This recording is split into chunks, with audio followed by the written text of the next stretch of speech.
তুমি আজ যে স্মার্টফোন হাতে নাও সেটা ভেবেছ কখনো তোমার হাতের এই ছোট্ট যন্ত্রটা একদিন কিয়ামতের সাথী হতে পারে। যখন আল্লাহ তোমার আমল খতিয়ে দেখবেন তখন এই ফোনের মধ্যে লুকানো সব video, message, call, social media সবই তোমার বিরুদ্ধে বলবে।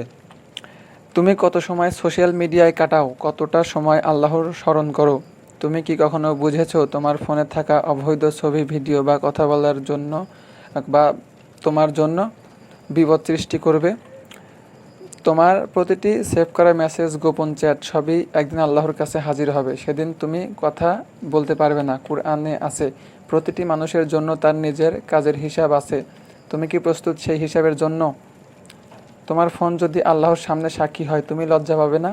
তুমি কি পারবে বলো? আমার ফোনে যা ছিল আমি সবই ছেড়ে দিয়েছি। না ভাই, সে দুঃখজনক হবে না, সেটা হবে দুঃখের কারণ।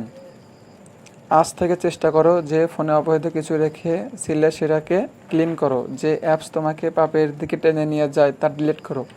আর ফোনটা ব্যবহার করো আল্লাহর পথে।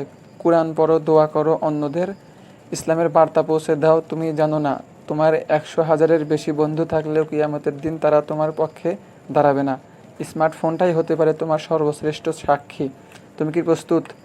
আজই বদলে যাও, আল্লাহর কাছে ফিরে যাও, কারণ জীবন একদিন শেষ হবে আর তোমার ফোন থাকবে সাক্ষী।